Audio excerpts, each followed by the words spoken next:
Amigos, gracias por estar con nosotros. Carlos Adriancén Cabrera es su nombre completo. Siempre le decimos Carlos Adriancén nomás, pero hoy vamos a decir los dos apellidos. ¿Qué le parece? Muchísimas gracias. Doctor Adriancén Cabrera. Honrado por el lado de padre y por el lado de madre. A ver, muchas veces, pues, las madres, ¿no? Reclamaban, o los abuelos incluso reclamaban, ¿no? Cuando uno comenzaba a publicar algo en algún lado, mi abuelo que todavía vivía decía, oye, ¿y qué pasó? Tú eres, ¿no? Aquí no hay que Chávez caer a secas, en ¿no? la voracidad de algunas políticas que han querido... No, señor, que vengan con argumentos inteligentes. Uno es orgulloso de su padre y de su madre. Y si no puede serlo, se queda callado. Pero ambos son el origen. El padre no te da el apellido ni la madre. Es tuyo por derecho. Y por tradición y por convención, el del padre y el de la madre. Y personas como yo estamos orgullosos de que nos pongan los dos apellidos. Ahora, desde el otro extremo, hay grandes apellidos ahora, ¿no? Que muchos han salido a decir, bueno, la justicia es para todos, ¿no?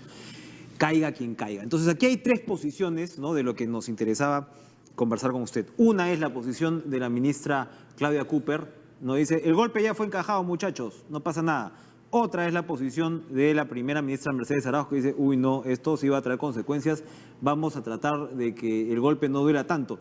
Y otra era la posición de mi compañera Carla Jará, que decía, no nos dejemos intimidar, ¿no? Por esas voces que dicen que la economía va a verse afectada, aquí la ley tiene que cumplirse.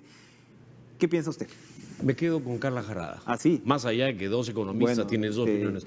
En el sentido que lo mismo que requiere un crecimiento sostenido y fuerte y acabar o luchar contra la corrupción es la vigencia estricta de la ley, la predictibilidad. Por lo tanto, me quedo con Jarada. Lo concreto es que decir que aquí no pasa nada es por lo que le pagan al ministro de Economía o a la ministra de Economía. Y aceptar la triste realidad es, digamos, el pívot político, que es el papel que le toca a Arauz. Lo concreto es que no estamos en Suiza, nunca hemos sido Suiza, y este ruido político existe, es parte de la foto, pero esta vez, hay que decirlo con mucha delicadeza y cortesía, está amenazando al presidente. Y decir que esto no nos va a afectar equivale a contraponer la realidad con la ilusión. Usted busca crecimiento de la economía peruana en octubre en Internet y le dice proyección para el último trimestre 4 o 5%. Y se fija el crecimiento. A septiembre es 2 y pico por ciento. Te vamos a pedir una pausa, vamos a rezar de inmediato, Encantado. pero precisamente es el presidente de la República. Volvemos ahora con Carlos Adriancén. ¿Cómo se va a sentir el golpe? Usted dice que, bueno, vamos a tener que asumirlo, vamos a tener que encajarlo. ¿Cómo se va a sentir? Porque se supone que todo este año ha estado lavajatizado de alguna forma. A ver. ¿Esto todavía va a seguir para adelante en términos ya estrictamente económicos? ¿Cómo lo observa? Lo previsible es que sí. En realidad, porque lo que hoy día está generando el cuadro recesivo de la inversión, que este año va a cerrar siendo el cuarto año consecutivo de caída de la inversión privada per cápita, que es el crear futuro, no solamente se asocia al develamiento de estos escándalos de corrupción que está manejando muy pobremente la burocracia judicial peruana, sino fundamentalmente con el conjunto de retrocesos de política económica que se hicieron en la administración Humala y que mantiene vivitas y coleando la administración Kuczynski. Hay que entender que hay errores elementales de política económica que hacen que la inversión no levante. ¿Dónde nos vuelve más vulnerables en una situación como esta? ¿Dónde están esos errores? Esos errores están, para empezar, en una creencia. Lo que requerimos para recuperarnos no es alto crecimiento, sino más gasto público. Y el gasto público peruano se caracteriza por una sencilla regla: gasta todo lo que pueda. Si tienes que endeudar al país, llenar de impuestos a las empresas para que no haya recuperación de la inversión, en el pasado meter inflación o expropiar empresas, hazlo. El gasto público a cualquier precio es lo que usted el me gasto dice público usted. Pensado como dinamizador de repente de la economía. Le destruye la vida a nuestra gente. El gasto público o fiscal contracíclico, recuperador, nunca existió. Aquí siempre se ha gastado lo que han podido tocar, lo han tocado. El gasto público no causa ni la recaudación. Entonces, esa idea del gasto público como una suerte de mensaje al sector privado, es un mito de animador, es un mito para usted. Ideológico que lamentablemente la evidencia empírica no contrasta. Lo que hay que hacer ahora es despertar a la economía nuevamente, confiar menos en la bonita palabra políticas públicas salvadoras, porque no hay plata. Hoy día... 13% de presión tributaria y de repente más abajo todavía. ¿Qué explica la presión tributaria peruana? Quizás es la pregunta del millón. Términos de intercambio y han mejorado de lo lindo en esta administración sin que la presión tributaria mejore y crecimiento de la economía que cada vez crece menos. En lugar del 4 o 5%, en realidad tenemos un 2% en este momento, a septiembre, con cifras oficiales. ¿Qué hay que hacer? Entender que toda esta batahola de los escándalos de corrupción y esta parálisis, porque se para la economía cuando no sabemos si el presidente es o no es, por ejemplo, eso hay que enfrentarlo ya. Yo pienso que el presidente... Pero para empezar, el presidente tendría que salir al frente y dejar las cosas en claro. No me hagas esa pregunta porque yo no soy quien para pedirle a nadie, pero si yo fuera asesor del presidente le diría, ¿eres un hombre honesto? Y me va a responder seguramente que sí. Entonces, renuncia. Sal al llano, cachetea a todo el mundo y muestra que eres un tipo decente. Muestra detalladamente, tápales la boca. Que la Javier Prado cambie de nombre. De la Javier Prado a la Pedro Pablo Kuczynski, porque fue un presidente que frente a las sombras salió, dio el pecho y nos enseñó que todo lo que se estaba diciendo era mentira. ¿Pero usted propondría una cosa como yo una renuncia? Estoy diciendo que eso es lo que yo le sugeriría al presidente. ¿Eso no traería más inestabilidad? No traería ninguna estabilidad, sería una muestra que en el Perú hay gente decente. ¿Usted cree que a Paniagua le gustó que lo amenazara? ¿Por qué va a renunciar el presidente? Porque hay sombras y no las ha defendido bien. Hay un tema de un socio después, pero una renuncia presidencial. Yo personalmente tengo esa opinión. Bueno. Un funcionario público lo único que tiene es su buen nombre. Y Kuczynski fue elegido bajo la premisa de que se trataba de un burócrata comprobado y un tipo decente. Y ahora se dice todo el día en los medios lo contrario. Algunos dicen mi choro es bueno, otros dicen mi choro es malo. Pero se dice también que Keiko Fujimori ha recibido, se dice que, o sea, ahorita todo el mundo está bajo un manto de sospecha. Entonces, no hay plata que justifique, ni honor en el sector público que justifique la humillación.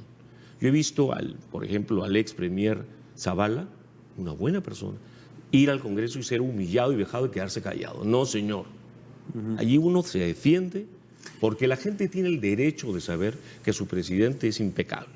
Y hoy día lo están vapuleando y el hombre dice, no, yo defiendo la institución. Esto le hace mucho daño al país, es tu primera pregunta. Esta sensación de desconcierto, de riesgo político, de sombras al más alto nivel, deben ser limpiadas. Y ojalá el presidente lo haga. En CADE... bueno, me parece, en fin, yo soy un discrepo. Está muy bien. ¿no? Pero bueno, en CADE estábamos en una suerte ¿Hubo de... CADE? Hubo CADE, imagínese usted. Sí, hubo CADE. Hubo un CADE un poquito desconectado, yo creo, y particularmente... pero hablando con Roque Benavides, lo que nos decía era...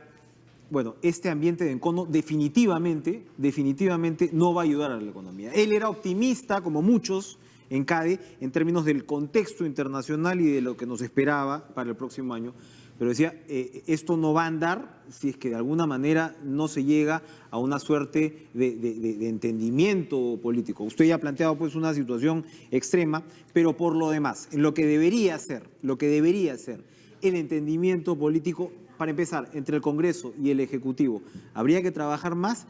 ¿Va a influir todavía en peores circunstancias para la economía? Son dos preguntas que yo quisiera solamente puntualizar. A mí personalmente, y de repente soy una persona muy rara, no me parece extremo que un funcionario público defienda su buen nombre.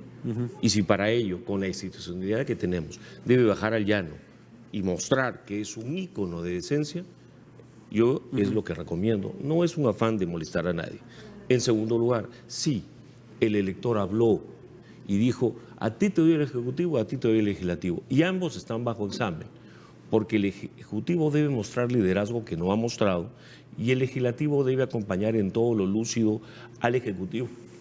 Y esto no está pasando. Y ambos van a ser castigados por ello.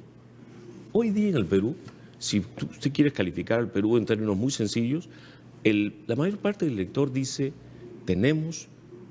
los empresarios extranjeros son unos malditos que han venido a corrompernos. Los empresarios son una recua de goimeros. Y los funcionarios públicos, como por ejemplo el juez Concepción en una entrevista muy bonita en un canal de televisión, es casi un cholo sano y sagrado. Pero nos ha ido muy mal con los cholos sanos y sagrados. Aquí hemos tenido alcaldes que se han acercado a un proveedor y le han pegado una mordida de 3 millones de dólares y ni la Fiscalía, ni el Poder Judicial, ni ninguna otra institución da la talla. Este fenómeno es un fenómeno de burócratas que nos han traicionado, que eran pagados por meter presos y por no ser coimeados, y eso no está pasando. Ese es el punto de partida. Podemos meter presos a todos los empresarios que hayan caído, a todos los extranjeros que se hayan adaptado. Es una burocracia a las coimas, corrupta. pero tenemos que crear una judicatura, una fiscalía que permita lo que conversamos fuera de cámara al inicio, discriminar entre el grano y la paja. Ese es el punto de partida. Si creemos que vamos a aprender algo del escándalo de Lavajato solamente votando a 3 cabezas que nos caen antipáticos, con ese viejo principio de mi ladrón es bueno, tu ladrón es malo, no vamos a avanzar nada, porque el iceberg de la prostitución institucional post-velasquista se va a mantener. Tendríamos que tener una policía de lujo, una judicatura de señores jueces, no de jueces con sombras, y fiscales que la gente no tema. Y eso pasa por una reforma del Estado de verdad, que nadie quiere hacer. Pero si ni siquiera se quiere hacer la reforma, por ejemplo, laboral en el Congreso, ni se habla, estamos hablando pues de reformas. Lo bonito de decir esto es que todo el mundo dice que bien lo que dice este señor, pero nadie hace nada, porque para empezar, a ninguno de nosotros nos gustaría que mañana nos embarguen por no pagar una contribución, una tasa, un impuesto, o que nos pongan una multa bárbara por cruzar una calle, porque en realidad nosotros mismos está por ver si queremos un gobierno impagable que aplique la ley, entre otras cosas porque muchas de las leyes son sencillamente estúpidas. Hace poco se quiso ahorrar para su jubilación a trabajadores independientes con salario de subsistencia. Había que ser tonto para defender esa ley. Hoy día el Estado, con un huecazo fiscal creciente, quiere reformar el sistema previsional privado, donde por casualidad hay 47.000 millones de dólares que podrían caer rápidamente. No, la tentación argentina. Tenemos que involucrarnos. Y los funcionarios públicos decentes que hay, en minoría, pero que hay, deben defenderse, porque no es justo que caigan justos por pecadores. Empresarios decentes hay. Graña Montero, esa empresa que todo el mundo maletea hoy día, ha sido un ejemplo de éxito empresarial sudamericano, no peruano, pero un día entraron a la marmaja y ahora los responsables tienen que pagar de acuerdo a la ley, o como diría, o dicen que dice el periodista Rospigliosi, injusticia para todos. Eso quiere decir que, para terminar, eso quiere decir que quien deba pagar, ¿no?, ante la ley implica que la empresa se vaya a terminar hundiendo. ¿Usted cree que Graña Montero se puede terminar hundiendo, por ejemplo, con el 003, el 003 Plus y todo esto? La salida técnica en estos casos es muy sencilla. Se debe actuar oportunamente, rescatar, tomar la empresa, mantenerla en operación porque hay puestos de mucha gente y muchos proveedores colgados. No hacer lo que hemos hecho.